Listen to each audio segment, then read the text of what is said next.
What is up, guys? We are back with another episode of the Backlash Boys. How's everybody doing today? Doing good. How are you doing? Doing good. Good. I'm living. That's right. So tonight we have a special guest of Michael Knapp. It's gonna go all over the place. Michael Knapp last year traveled MLF and Bassmasters, shooting some stuff, some videos and stuff like that. He's also really big in the social media and pro staff and all that kind of stuff. So we'll kind of be talking about that kind of stuff. But like I said, you know how our podcast goes. Things go all over the place. But we'll go ahead and get him in here. There he is, Michael Knapp.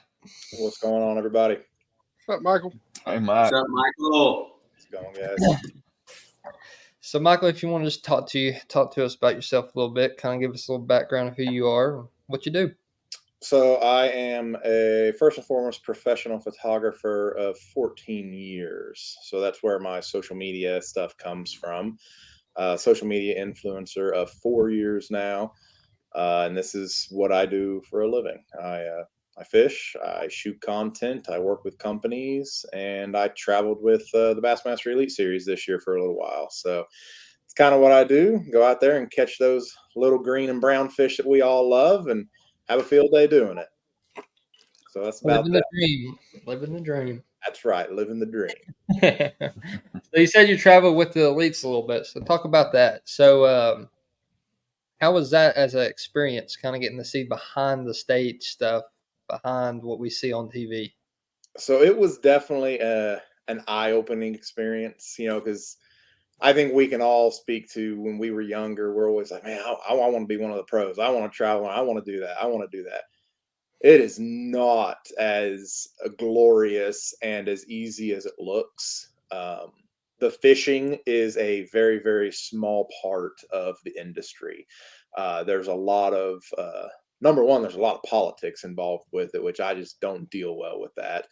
And number two, there's a lot of face-to-face stuff that you kind of got to conquer. You've got to be able to go through there, and you got to be able to sell product and look pretty doing it and create that content that everybody sees. And it's a given that you can fish. It's assumed that you can catch those fish because that's why you're on the Elite Series to begin with.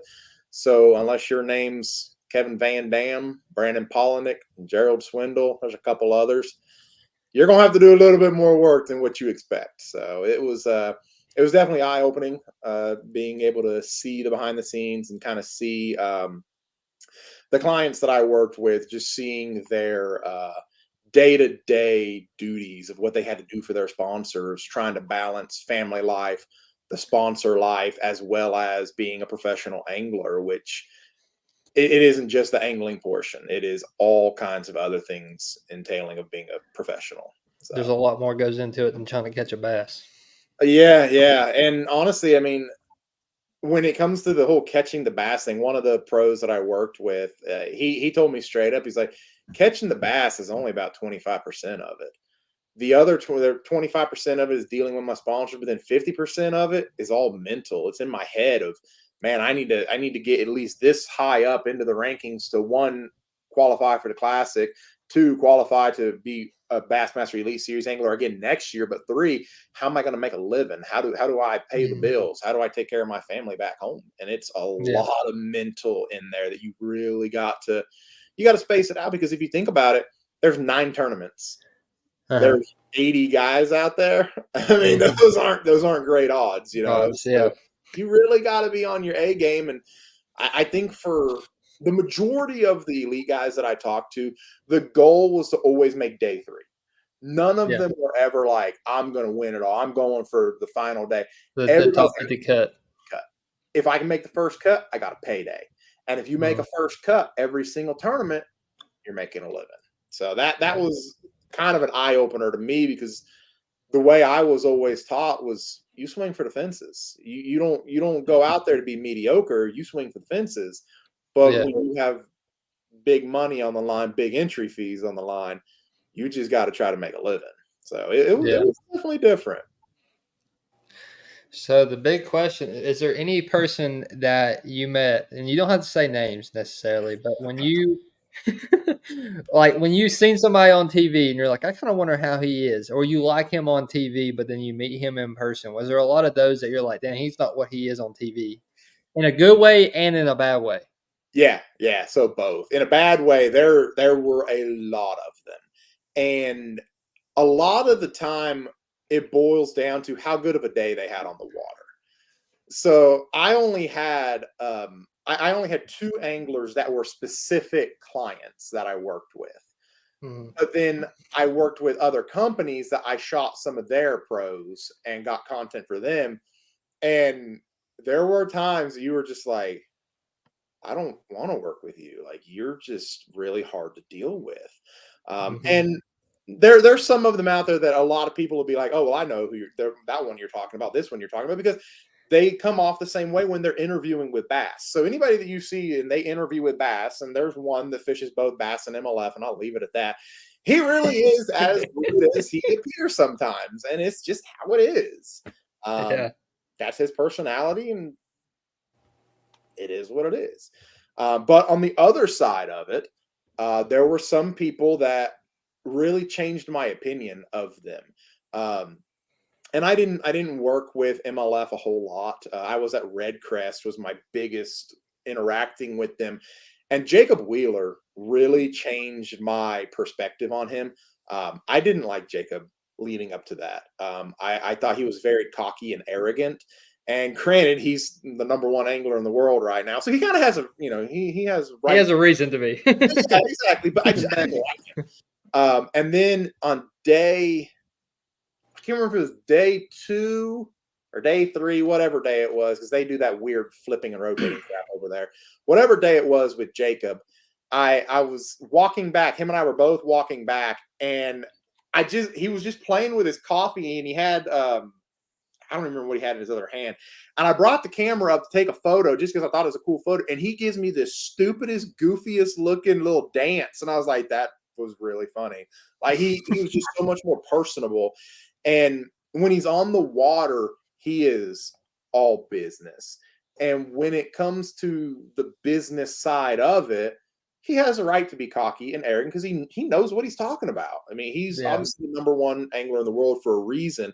But off the water, the way he interacts with people, after every single tournament, I bet you he takes 200 to 300 photos with fans, signs all kinds of stuff. He is just really chill and humble, and he's a good dude. And that really changed my perspective a lot on Jacob. And I think a lot of his haters come from is that they're honestly just jealous of how good he is. Absolutely. A lot of it and they just kind of wish they were in his shoes. Yeah. But I did have I had a fun conversation with a few of the older anglers. I'm not going to mention their names, but they're older anglers. We'll just leave it at that on MLF. And they all said they're like, when Jacob first came in, when they were all back at Bass, they were like, we wanted to throw a blanket party for him. And we pulled him into a room one day. It's like, you need to check your attitude or you're going to make a lot of hate. I've heard that. Zona talked about that. He said he hated working with Wheeler when he first got there. Yeah, when he first came in, a lot of people did not like working with him. And the 2 pros that I talked to about it, they were like, we told him straight up, fix your attitude or there's going to be a lot of people that hate you. And from that day forward, he started working on it. And but say, I think when he did that, kind of changed his fishing career too. Oh, because honestly, when he won at Cherokee, I didn't know him at all. And even after that, I kind of didn't really know him. And then once you started seeing a more positive him, you started knowing who Jacob Wheeler was.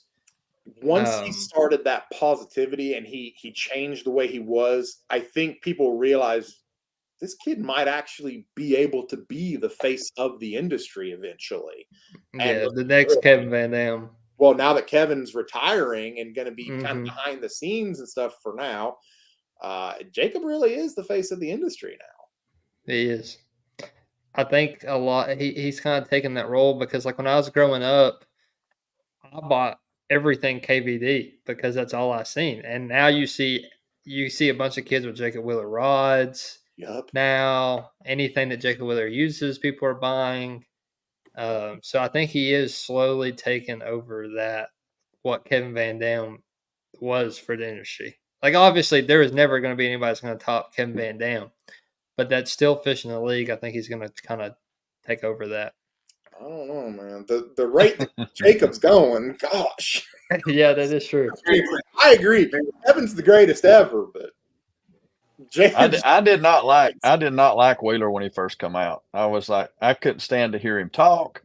I didn't like his attitude. I'm not very I don't like arrogant people. That's very arrogant. But playing sports all my life, when you was good at something, you had to have some arrogancy about you to let people know. Absolutely. And he does. I mean, he lets you know. But honestly, now that he is as big as he is, everybody knows him. Everybody knows, like, yeah, he may come across a little arrogant sometimes, but I mean, didn't he also make every single top 10 last year in MLF? And then this year he almost did the same thing. I mean, almost won AOI. Yeah, I mean, he's legitimately that good. So it is what it is. All right, so Cal, you bring in a question. So it's like another question, like kind of going off of what you said about like the people like not, or like a person changing your outlook on them.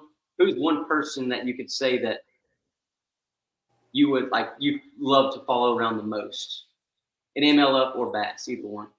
So there were quite a few that I really enjoyed working with. Cooper Gallant is awesome to work with. Brandon Polinick was a lot of fun to work with. Gerald Swindle, and he's obviously a hoot. I love him. Awesome. But that's Dustin's buddy. Yeah, it is. They give me a hard time about it all the time. G's just one of those. He's honestly the last blue collar dude out there, really. I mean, there might be one or two others, but G's like the last blue collar dude out there. So that I've always looked up to G. But the one person that I had the most fun covering was Joey Cifuentes. He's a rookie. He just locked up Rookie of the Year today. He won on St. Clair and Seminole. He's the cowboy, they call him, and he is just a hoot. He is so down to earth, fun loving. He's just so much fun to actually watch fish. You know, my wife sometimes she'll be like, "Why do you like watching somebody fish? That just seems boring to me."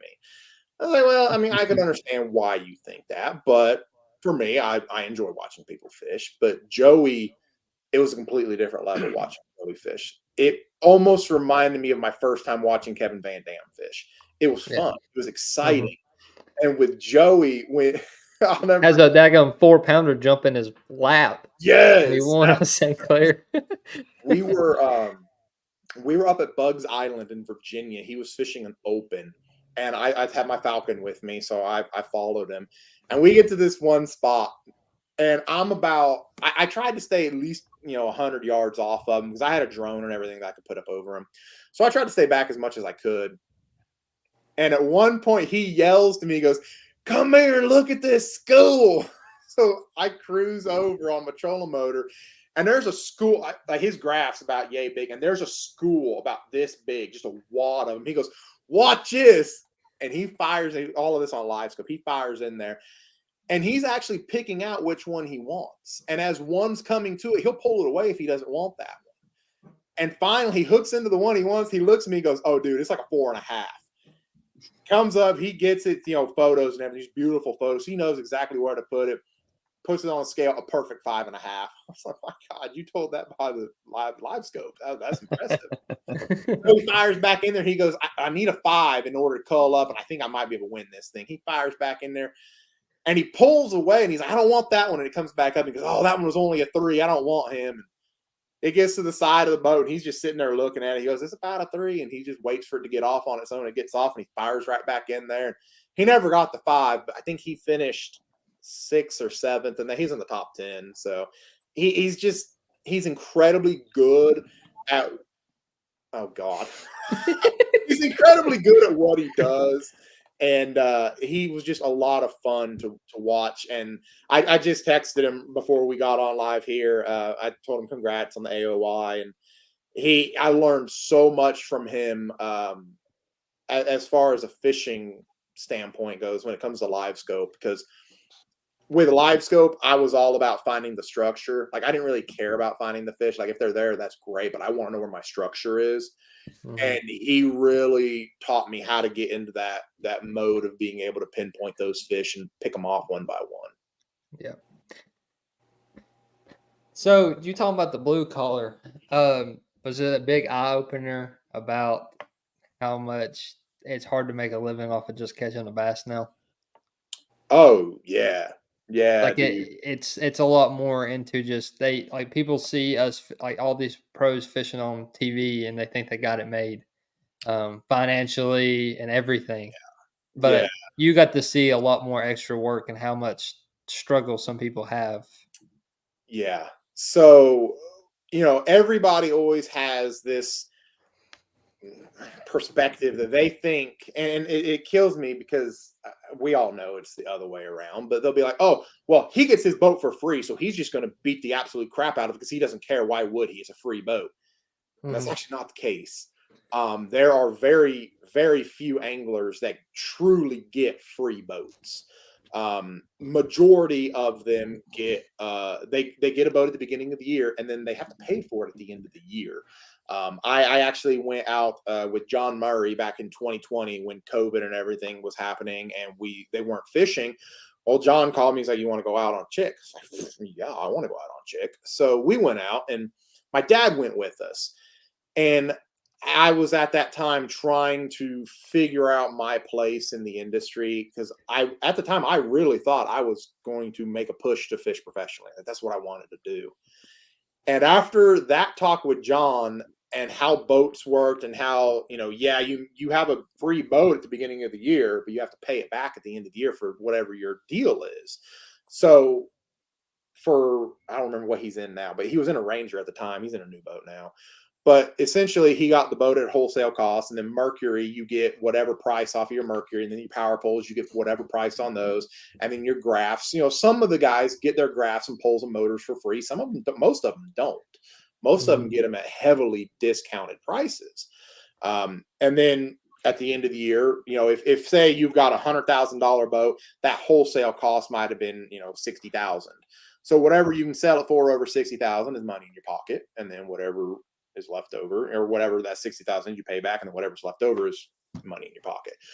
But so that's the boat perspective of it. And then of course, everybody always talks about, they get free rods and free reels and free this and free. It's like, yeah, they get free rods and free reels. I mean, why? If you really break down how much these rods and reels actually cost to make versus what they're getting upcharged and everything, it's like your anglers are fishing on one of the biggest platforms in the world. Absolutely, they're going to get free rods and reels. And why wouldn't they? They work their daggone butts off to get there. Exactly. Why wouldn't they get free gear when you are paying the kind of entry fees that you are for these, and then your costs in travel and expenses of gas and food, hotels, all this crap? Yeah, by all means, your sponsors are there to help you out. That's what sponsors are for, because they're going to give you that gear, maybe even pay you, but guess what? You're going to be working your tail off, making content, having good finishes, fishing. Anytime that they called one of those pros, numerous pros that I worked with, they'd get a phone call from such and such. Hey, we got to film this real quick. Okay, film it real quick. And just because the tournament's over doesn't mean they're done. No. And just because you don't make the cut doesn't mean you ain't working day 3 and day 4. Yeah. You got stuff to do. I mean, you really do. Honestly, when you're fishing, those are your most relaxed days from work, because the fishing is still kind of the fun part, and the work part is the social media, talking, filming, fan stuff, Bass Live stuff. I mean, you have a lot of other stuff you got to do, and every single one of the pros out there will tell you, I absolutely want to be fishing day 3 and day 4, but not just for the money, just so I don't have to do all this other stuff. That's what you hear that a lot at the Classic. I want to make that final day because I don't want to work the Classic. Oh yeah, that's like their number one thing. They're like, man, the only reason why I want to make the top 4 is so I don't have to work this thing, because I hate working this thing. I mean, I guess that's a good way to look at it, but at the same time, it's like, man, that's kind of fancy what you got going on over here with this. Beasley asked. All right, so that's a good question. Yes, so I have turned down partnerships before because what they were asking and requiring of me was too much for, and I don't even care to say who it was. Ketchco, Guggen Squad. Who else do they own? I done drew a blank. Hey, Rob's working on a deal with Google. Yeah.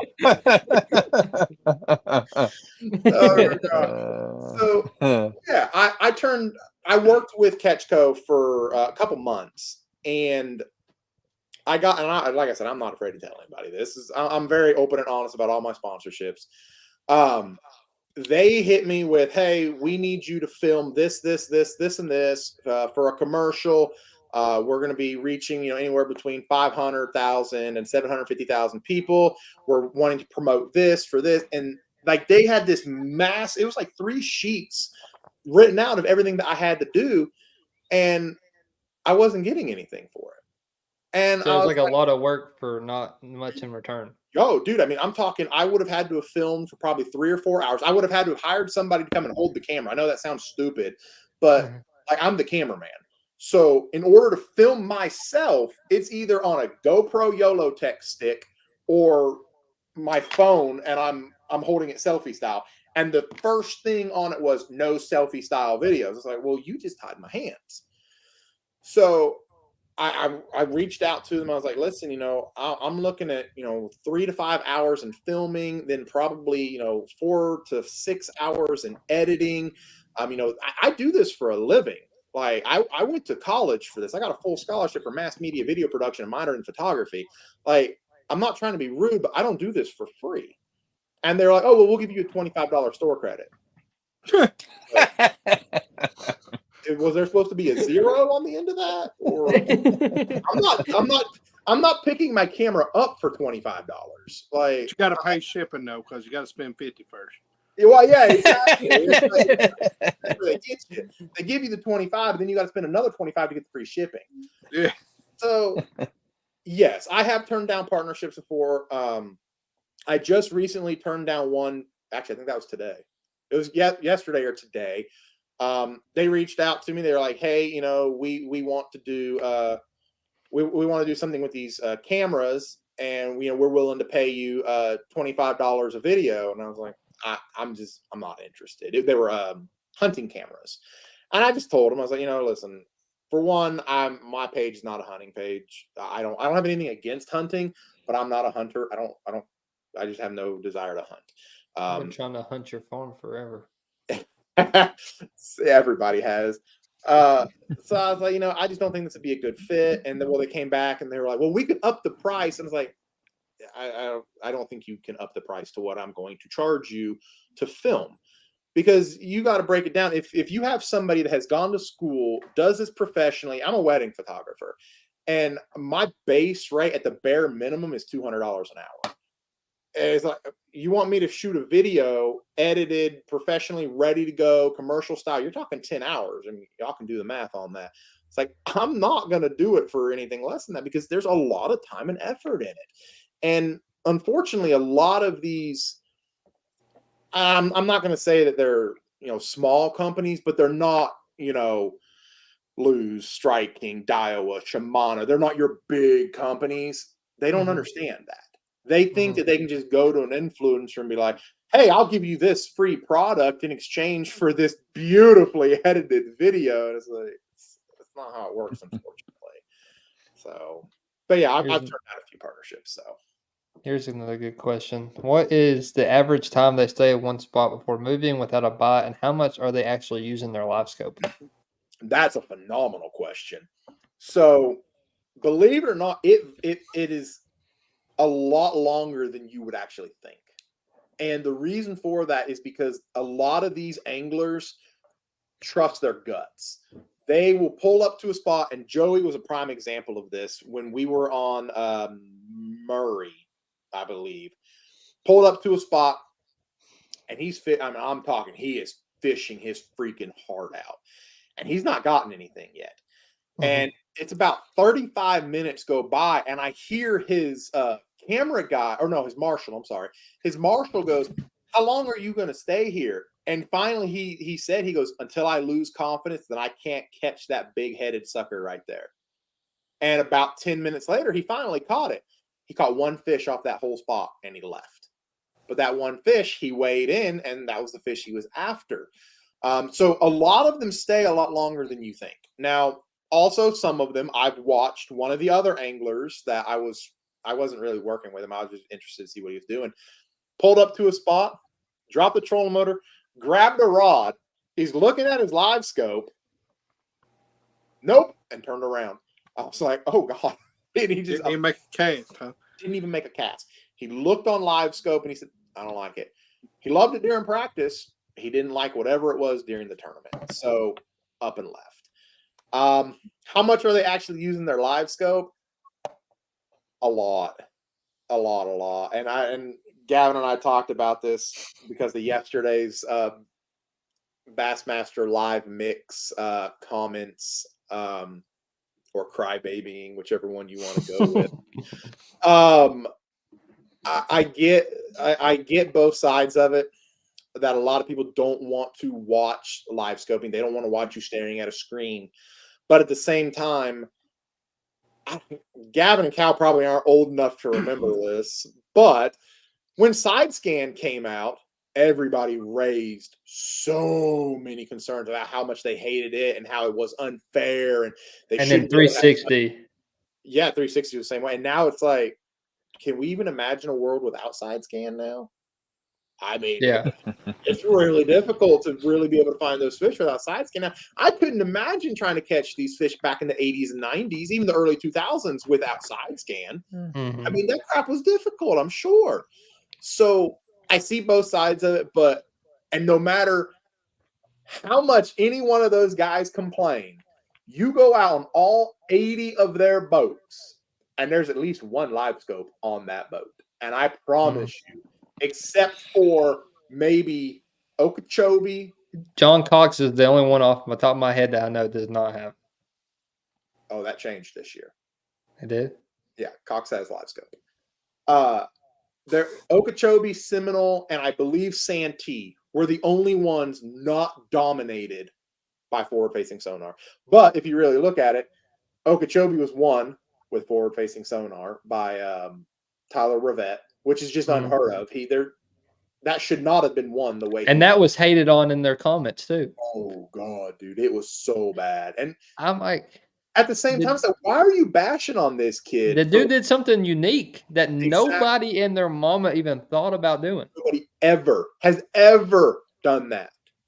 And he won. So what? Who cares? Good for him. He figured it out. But instead, those people complaining, and I know this for a fact because I went out there. I went to one of the public community holes, and I kid you not, there were 30 of them within probably 10 to 15 feet of each other, all bed fishing. And it's like, but you're blaming that guy for going somewhere else doing something completely different because he didn't want to be, rubbing boat rails with you guys? Like, come on. And then Seminole was the other outlier that Joey won on forward-facing sonar because he found I'm not going to tell anything about what he found, but it was amazing. It was an amazing spot. So, and that was just one of those weird outliers that those two were one on it. That's pretty interesting. So you're always going to have the haters on there, especially when you win with doing something different than everybody else. And most of the people there complain. Yep. And the most people that hate on it is the people that don't understand it or don't know how to use it.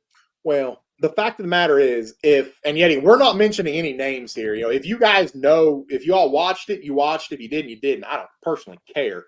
But if you look at the people that were complaining about it, it's because they've gotten their teeth kicked in all year. Plain and simple. Mm-hmm. So and it don't matter what they had won a tournament or had a good tournament with it, you wouldn't hear them complaining about it. Yeah. And it don't matter what level it's at. Even with a freaking Tuesday nighter, you'll hear some people fussing about it. Oh God. Mm-hmm. Yeah. It's horrible. Never ends. Here's another good question. Hey, Michael, in your eyes, what is the best or worst thing about the fishing industry? That's Shaboya. If you didn't know his real name, that's Shaboya. What was the question? Put it back up. I want to yell at my wife now and say, "Here's Shaboya." Hey, Michael, in your eyes, what is the best or worst thing about the fishing industry? All right, so let's do one of each. Let's do the best and let's do the worst. So let's start with the worst. The worst thing in the industry right now is the fact that it's becoming like golf and it's a rich man sport. Yeah. No longer is this a blue collar man sport, which is how Bass got its startings, was because the blue collar man could go out there in their little boat that only cost them $4,000 or $5,000, go out there with 4 or 5 rods and they could compete. And like I said earlier, Gerald Swindle really is the last blue collar angler out there. Some people can make the argument for Keith Poche. But really you look at anybody else, they're really the last two. Everybody else has either, coming up through the college program, which is awesome that the colleges have it, but none of us had that. Well, you two did, but the older generations, we didn't have that stuff. There wasn't a clear path to get there. And now that there is a clear path, that's freaking awesome. It's great for the sport, but it's becoming more and more and more expensive to get into it. And what we've seen with college, it's a lot about who you know. Oh, well, that doesn't ever change. Yeah, because we've seen a lot of college, and not to say any names, but a lot of people that dominate in college are mommy and daddy. Is the reason why they can be where they're doing and the stuff that they not taken away from their fishing abilities, because you still got to catch them if you got everything handed to you. Mm-hmm. But they wouldn't be able to make a name for themselves if it wasn't for them. Now, that's nothing bad because I would love for my mommy and daddy to pay for everything, but that you see that a lot here more now. The working man is pushed out. Yeah, the working man can no longer afford to compete in this. I mean, realistically, we're talking $35,000 in entry fees, and I know that varies a little bit, but that's the base number, $35,000 in entry fees. And then you're talking anywhere between $30,000 and $50,000 in gas, traveling expenses, food, hotel stays. God forbid you knock the lower unit off your boat or Yeah. something. I don't know if you all saw Ott's post the other day, but it was eye-opening to a lot of people. Ott doesn't get the lower units for free or the props are free, and Ott's one of the biggest names in the game right now. He had to pay for that lower unit and that prop because, fun fact, it's not all free for them. So it really is becoming a lot like golf. It's a rich man sport, and everybody's always, oh, well, they're sponsors. All right, well, yeah, their sponsors do give a little bit of money, but there might be 5 to 10 anglers out there right now in MLF and Bass combined that has a full ride, everything taken care of. It doesn't happen, and one of them's retiring. So that's definitely the worst for me in the fishing industry right now. That, and I'll add this into the 2 words game changer. That's definitely the second worst in the industry. I'm tired of hearing game changer. Hey guys, it's Gavin Clitt here back with iCast. It's a real game changer, guys. It's like the fishing industry hasn't had It's a game changer, but it looks like this other company's bait.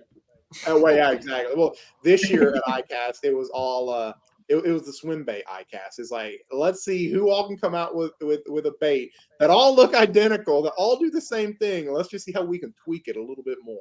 It's like everybody trying to find the next Kitech or the next Mag Draft or the next Glide bait. Yep, that's all it was this year. No matter what people come out with, I will never stop buying Kitechs unless they just completely go out of business. Because it's like, why would you want to? And I don't see why, as a business person, why you would want to try to compete with something that's that dominant. Well, I mean, we could, instead of eliminating the live scope, let's just eliminate Kitechs, but you can keep your live scope. That would help a lot. Yeah, that would eliminate a lot of stuff like Next thing you know, he'll be putting a Ned rig on there and doing the same thing. Pull the Taco Itu and just work his handle 500 miles an hour. Hey, Robbie wasn't complaining when you're on his boat, does he? Hey, when me and Gavin fish, he's up there standing looking at the scope, and you can ask him the other night. I went to the back of the boat and started casting. He told his dad we're scoping. I said, "Not me. I'm hoping." But we know what the outcome of that was, right, Gav? Yeah. By that, break off, lose one. Maybe a little different story. Awesome. So the second part to that question was, what's the best thing about the fishing industry?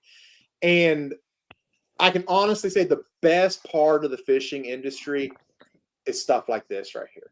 The people that you get to meet, the people that you get to become friends with, but not to confuse that with the politics of the fishing industry. There are people that I have met in the fishing world that I consider true friends. Proline Baits, the owners, Keith and Rhonda Sensi, they are true friends. I can call them right now and he will pick up that phone. What do you need, Michael? Whatever you need, I got you. There are numerous people like that. Tim Manning with Angler Tungsten. Just countless other ones. Art and Eric at Spear Point, Tom Brubaker at Lose and Strike King. Like they're people that I can pick up and call them at any time, and I'll get them. And whatever I need, they've got me. And the people that I just get to go fishing with, we just go out, we fish, we have fun, and the fellowship of the fishing. It's no longer, when we're out there, it's no longer about the competition. I mean, we might have a little bit of friendly competition together. We're having fun. There's no longer that pressure of, God, man, I spent $300 in gas and $300 in an entry. I'm $1,000 into this. I've already broke off that Alabama rig. My butthole's starting to pucker now because if I don't make this money back, the wife's not going to be happy. There ain't none of that. You're just having fun and you're relaxing, and it's what fishing, in my mind, was always supposed to be. So, yeah. Never tell the wife what you lost. I ain't never lost a bait. no crankbait, jig, nothing. Nope. Listen now, everything. This is the problem with my social media stuff. Everything, my wife sees it all. She can pull up anytime.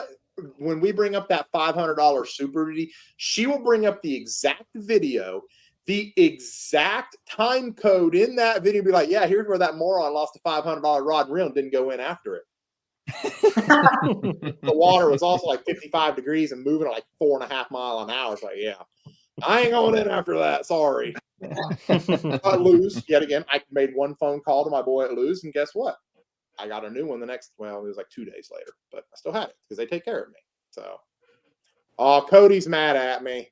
I'm sorry, Cody. You and Casey are the same way with Glow Up Detailing Solutions. I'm sorry. Man, I struggle to remember names half the time. It's like, honestly, so Mercury, every year I have to fill out I don't even remember what it's called now. To keep my Mercury sponsorship, I have to fill all this stuff. And one of the questions is, please list all of your sponsors. Believe it or not, I have to go to Facebook to remember them all because I've dealt with that too. I filled out something the other day and I was like, who am I? It is. It's difficult to remember half the time, and I always feel bad. The worst. I'm the worst about leaving off Mock Nation because I just wrap them in under Lose, and I'll get a call from my rep. He's like, "Hey man, you forgot Mock." Dang it. Okay, so I get Mock back on there, and then I don't know why, but True Timber. I am so bad about remembering True Timber, and my boat is wrapped in nothing but True Timber. My jersey has True Timber camo all over it. I don't know why I can't ever remember True Timber. But so yeah. getting into your social media part of it, is that the hardest part of your job? Is trying to make sure you reach every criteria that each sponsor has. So you have to remember, oh, I got to do that for this company. Oh, I got to do that for this company. Hey, I need to do this for this company. Is it kind of hard to kind of organize all that? So I want to put this in a way that I don't sound cocky or arrogant about it because I'm not trying to come across that way. For an average angler, yes, it's difficult for them. But I've been doing this for so long. I mean, you guys know my social media. I'm a posting whore on social media. It's like I post, I was posting 3 to 5 times a day.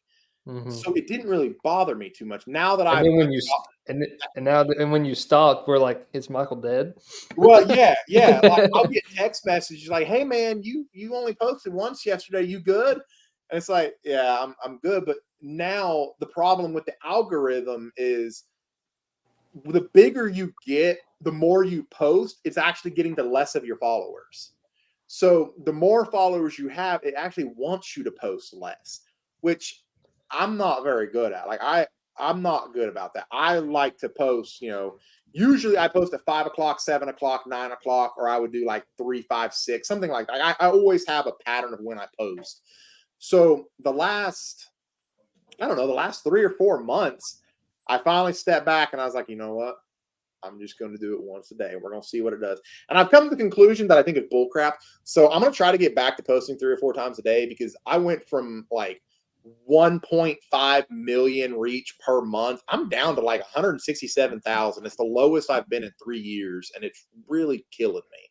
So I think I'm going to go back to doing it the way I did. But the majority of my sponsors, they all understand. They're like, when I make a post, they immediately see tick ups in website traffic. Proline Baits and Angler Tungsten track me the most, probably because they're the two that I work with a lot with their product, and they will, without a doubt, text me, be like, "Hey man, I didn't know you made a video, but the website says you did, so we're gonna go check it out," because they can just see an uptick in it that quickly. So they know that Knapp may not have done anything in a few days, but when it comes, it'll make up for it. So it's that simple. And majority of my sponsors, everything's like, you need 1 post per month, and it's like they get like 1 post per week most of the time. So it's not too big of a deal. So I've heard it both ways. I've heard people talk about how you want to post a bunch. And then I've heard people were like, don't post so much so people know exactly what's coming. Leave them an expense so they wait for that day to come that you do post so you'll get more views? Does it kind of depend on what kind of platform you have and what kind of content you put out? So majority of what that's going to depend on is one, your quality. And that's something that I preach all the time. Anytime I get anywhere between 10 and 50 messages a day, how do I grow my social media? And the number one thing I tell them is it's always quality over quantity until you can get your quality and quantity to match. If you can put out 3 to 5 stupid good pieces of content a day, do it. But if that means you don't post for 2 days, don't do it. Space it out. Only post twice a day if you have to, but make sure it is always super, super quality. Like that, you have to have the quality to it. And that's why when I switched from using, and these are great little devices. These cell phones are freaking awesome. But when I go from this to my big DSLR mirrorless camera, the first video I posted, I had like 8 or 9 people comment, "Did you get a new camera?" As a matter of fact, I did, yes. And that's a huge thing because the quality instantly bumped up. And as long as you can keep up the quality or I said quantity, I meant quality. As long as you can keep the quality and quantity the same, you're golden. So, and a lot of it also depends on how did you get your following. So, if you got your following off of one viral video, for example, I go out there, I catch a 14.5 pounder. You see this massive thing come up. It goes instant viral for, 7.5 million views. You gain 100,000 followers off that video. Well, guess what? You only need to post one video per day, maybe one video every other day. But if you got your following the way I did, and I went through and I was posting, I was a posting whore 3 to 5 times a day, people got used to that. I have to keep that going. I got to keep it going. And that's why my reach right now is in the toilets because it's really bad. Devin, I see your lawnmower comment and I don't appreciate that. Okay. Here's one for Robbie. JR asked, "Where are those 2 things hanging on the wall behind you?" I wondered that the past 2 weeks myself. What 2 things? The helmets? 2 things behind you, The helmets. Yeah, those 2 helmets. They're my helmets for rain and cold weather. Or when Amy's after you. Yeah. Oh, Holly commented something too. Yeah. So this is what my wife is referring to. I don't know if you can tell right there. My lawnmower actually ate my phone. And that was actually a partnership that somebody reached out to me to make a video for them on a phone case. And, they paid me all right for it. And I can honest to God say if it wasn't for that phone case, I would have lost my iPhone. JR still put one of them on. I vote put it on. Put it on. Put it on. Come on. Put it on, Rob. Put one of them helmets on. Put it on. This in the boat. Hey, this is for Henner. All week. I ain't fishing with Guggen. My earpiece will probably fall out.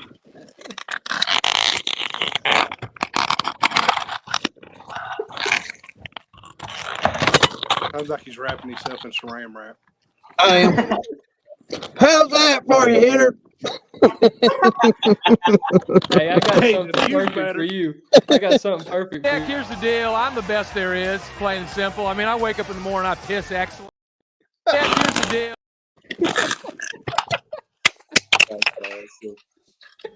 So, actually, fun story for you guys. And I don't know if JR remembers this or not. JR is actually my very first boater when I fished my first year ever in the BFLs. And when I drew him, and I didn't have a clue. I didn't know anybody there. I drew JR as my boater. And the first thing I did was I went to it was FLW at the time, and I looked him up, and I was like, "Hey, I got a good boater." So we get out there, and JR was the absolute nicest person to me. Put me on fish. I missed my very first tournament. I missed the money by 1 ounce, and he straight put me on fish. And JR's it was just the greatest time I ever had. And pretty much from there on out, my boaters really kind of sucked. But JR was awesome, and everybody kind of asked, they were like, well, what kind of got you on the path? And I was like, honestly, my first time fishing with this guy in BFL, I really liked the way he did things and the fact that he was good at it, and that's kind of what got me on the path of wanting to fish tournaments. And so I don't know if JR remembers me or not, but that we were on Norris Lake, and that was actually the tournament that CP's boat broke down, and we had to go get Craig Powers from like 5 or 6 miles down the lake, and we had to ride the 4 of us all the way back to weigh-in. That was my first tournament experience. It's a little all on JR. He messed my hair up, making me put that JR helmet said on. Robbie won it. Was that Did the one win you? that one? Was that Was Norris? that in 18? That was Yeah, that was Norris. 18. Norris in 18. That was the that one was the Robbie one I won. won. Yeah, that one, the one that it was raining on us in freaking, what was it, January or February? That was in February. Actually, February the 24th, I do believe.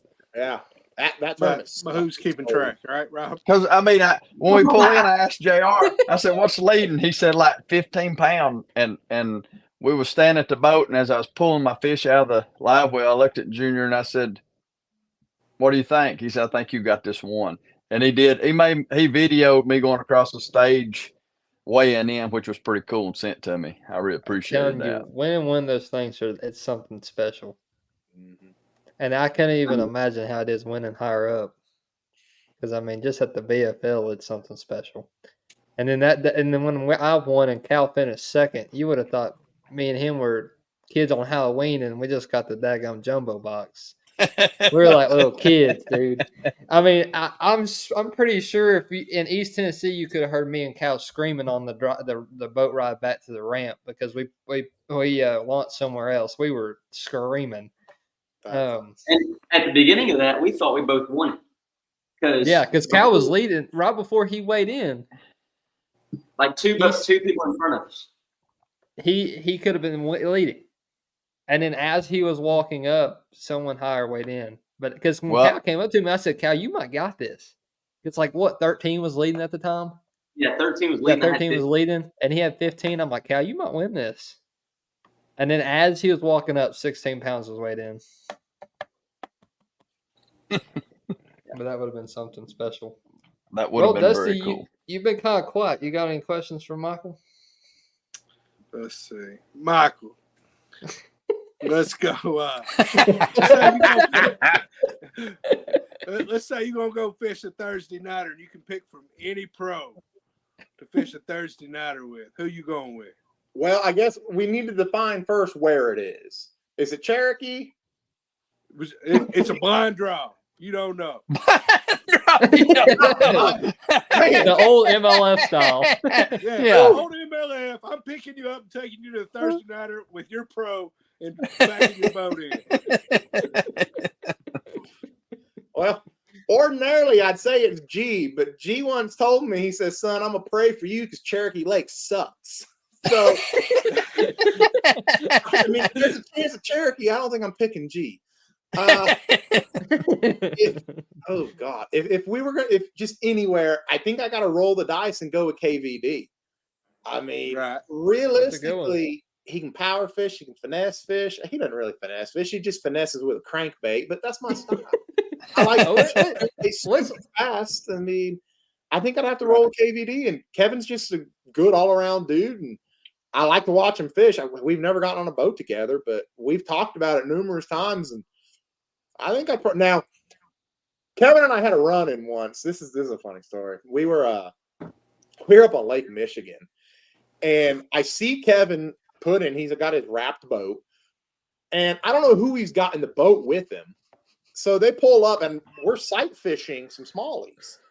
He pulls up to me, and goes, "You fishing this?" I'm like, "Yeah, I am actually. Why?"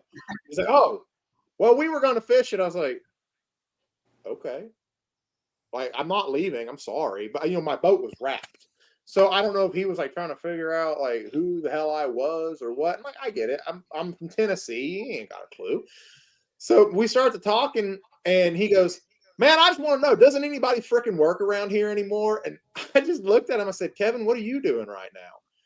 And he looks at me and goes, "Well, I'm actually on a Toyota promo with Von Gittin Jr." I was like, "Oh, I didn't know who it was.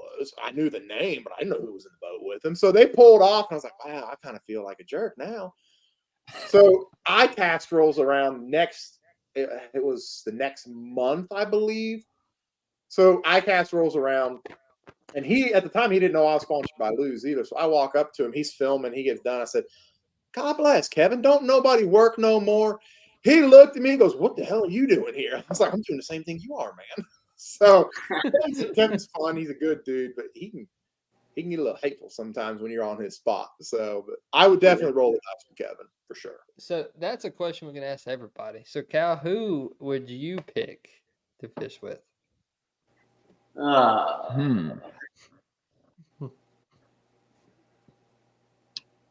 I'd say Dustin Connell. It's a good one. Can I ask why? Just because, I mean, his personality, and I feel like me and him would just have a blast, and I'd be laughing the whole time.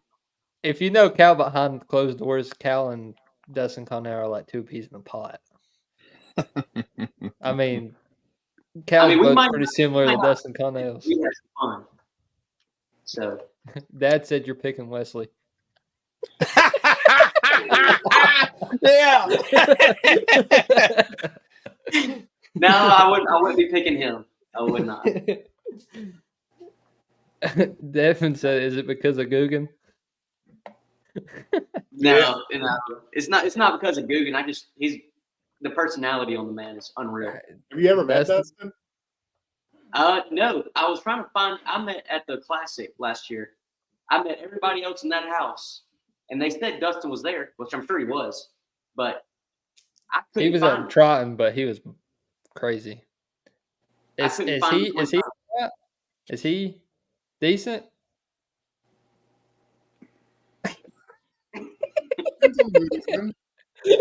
Leave it at that. Dustin, I know what your answer is going to be, but go right ahead. If I didn't say swindle, my wife would come down here and throw something at me right now. Okay, let's say this, not swindle. Let's take swindle out of it. Because I feel like, let's be honest here, everybody here would at least want to get in the boat with swindle at least once to fish with. So how you going to ask me who and then you're going to take him from me? That's messed up. Because no one cares what you think, Dusty. Oh man. Well, I mean, it'd probably be a local tournament, so I mean, I'd have to go Ott Defoe, probably. That's a good one. Hey, it's Defoe, not Defoe. not corrected Defoe, on that. However the heck I say it. Who you going with, Robbie?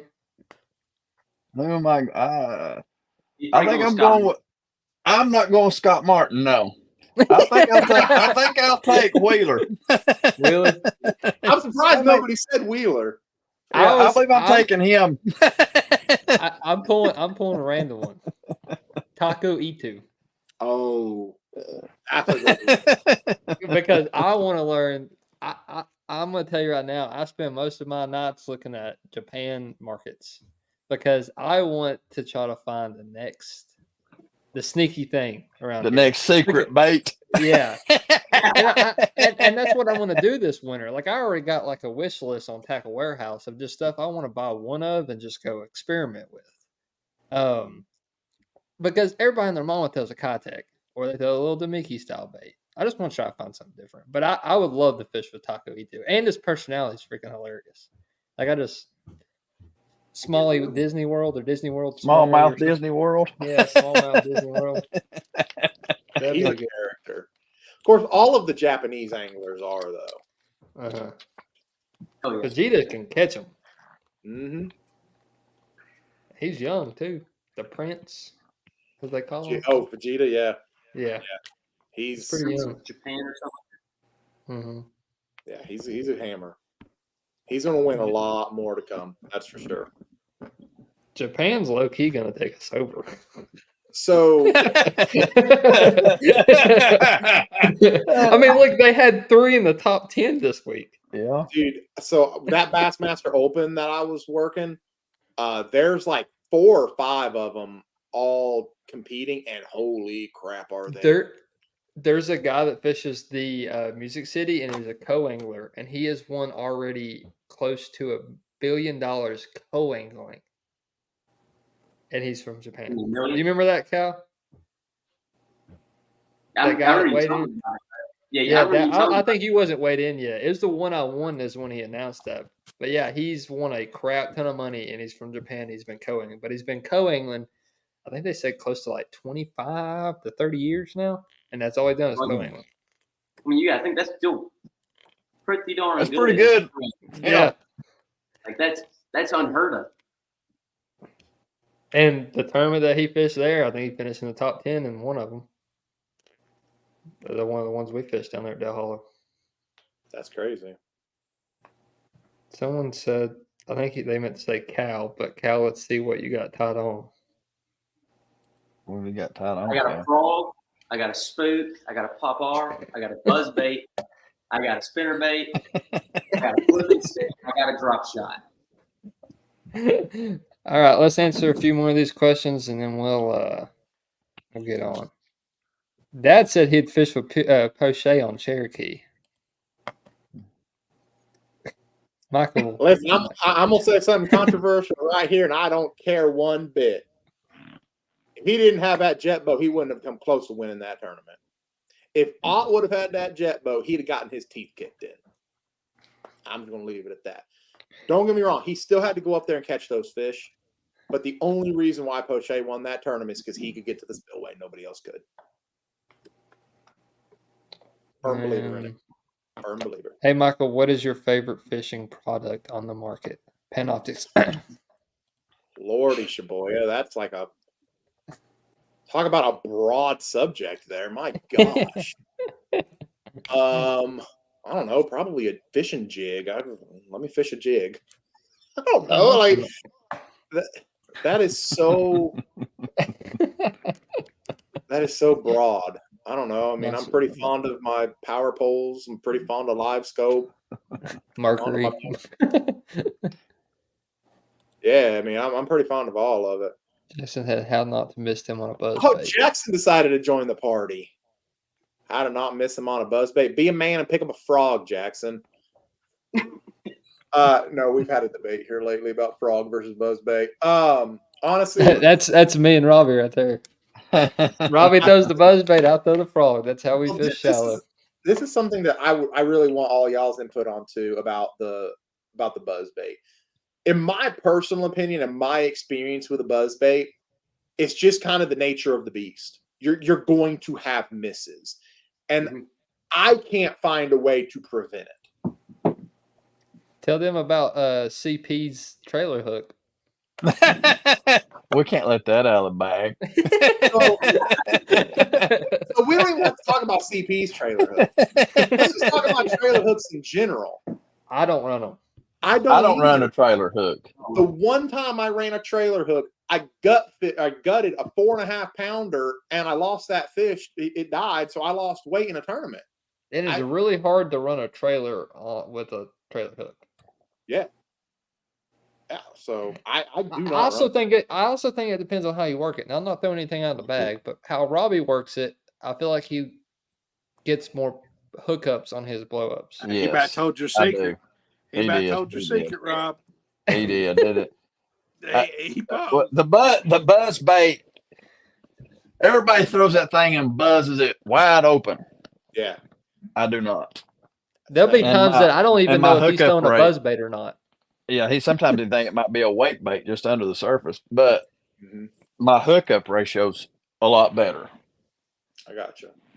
Normally, when they blow up on it,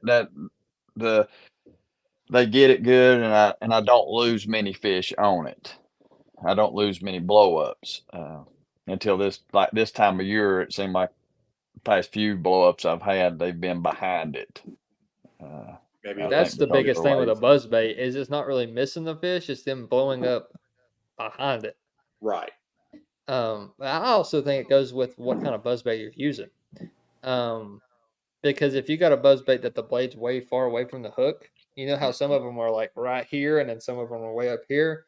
Yeah. I think you get more hookup ratio when the blade's separate from the hook. But then there's times where I think the ones with the blades so close to the hook sometimes gets you more bites because I've had fish just come up and hit my blades because they're flashing. So if they come up and hit their blades, if they're a decent sized fish, they'll also get the hook. So I think it's like he said, it's the nature of the beast. Yeah, it's just it's the it's way you either work it. Whatever you, yeah. however you're fishing it, whatever you like. Tuesday night, I was by myself and I fished that. Was throwing a buzz bait, and I looked down at my graph because I thought the buzz bait was far enough off the bank, was basically almost back to the boat, and I thought there's nothing going to hit it out here in this deep water. And I just looked down, and the next thing I know, I feel my rod jerk, and I see a blow up, and I miss it because I wasn't paying attention. But most of the time, I think it's how you're presenting that bait and how fast you're working it. My problem with a buzz bait is I get too excited because you're just whining, you're whining, and one blows up on it. Your first instinct is to do that. And with a frog, I feel like I don't lose as much fish on it because I'm just barely working it, and I see the blow up, and I have time to let it take it. So with a buzz bait, I sometimes jerk it away from it because I get excited. A lot of times too, they don't blow up on mine. Most time that buzz bait just disappears. Right. And I think there's a time where Robbie's technique will outshine somebody burning it, and then I think there's a time where somebody burning it will outfish that way. Yeah.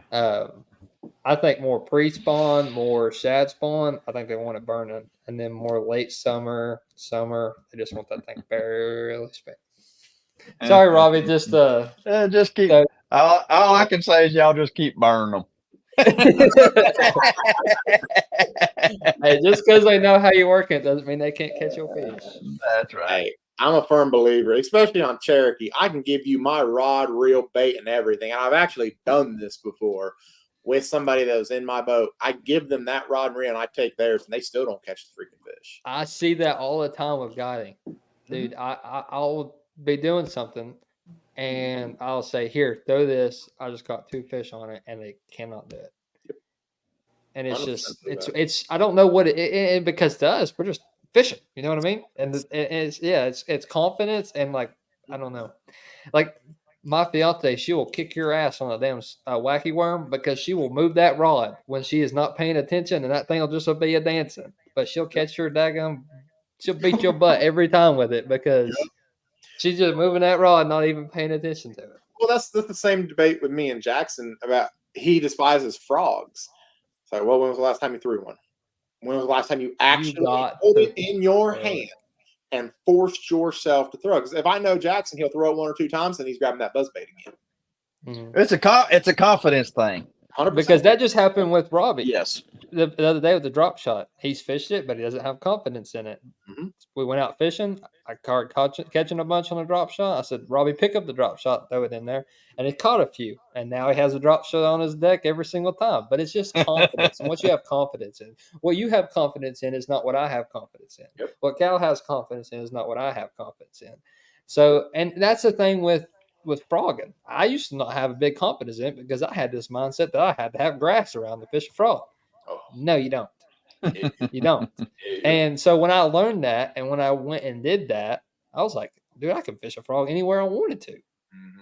There's that open water frog bite. Oh yeah. Yeah. And another thing that I learned, and this sounds crazy, is that frogs don't just mimic one thing. You can make it mimic a shad. You can make it mimic a bluegill. You can make it mimic a frog. It can be mimic anything you want it to be. Yep. I like a frog in the shad spawn. I love a frog in the shad spawn, especially if they're pressured fish because it's not as loud as a spook. It's not as loud as a popar. It's more subtle. Yep. So I think that generates a little more bites sometimes. But like I said, it's all what you have confidence in. When we go fish shallow around the grass and the bushes, Robbie picks up the buzzbait. That's not my first choice. My first choice is a frog. That's what I feel confidence in, but that's what he feels confidence in. So, and that's what I wanted to do, and that's what I kind of did this past year. I wanted to, and that's why I'm fishing Cherokee a lot. I had no confidence in Cherokee. I've been up fishing there for the past month and a half every week because I wanted to gain confidence in that stuff. And I know I'm doing stuff totally different than I do back home. But for me to make it in the fishing industry, I've got to have a more what's the word I'm looking for? Variety. Ability in your arsenal. Yeah. So, and that's what it is, just confidence. You got to put one thing in your hand Just go out fun fishing, put it in your hand, and don't put it down until you get confidence in it. 100% agree. Yep. Well, this was a good podcast. It's running over our normal time, but it was good. Thank you, Michael, for joining us. No Yeah, problem. thank you, Mike. Thanks, Mike. Like I said, thanks, this was Michael. a good one. We're going to have this posted. It's going to go automatically on YouTube, and this will also be on our Spotify either tomorrow or Tuesday, so watch out for that. And if you're watching on Facebook, make sure you head over to our YouTube and give us a follow, a subscribe, and really pushing towards going back and watching this on Spotify or pushing it towards Spotify. Help us grow there. But like I said, again, thank you, Michael. I hope everybody enjoyed, and y'all have a good rest of your night.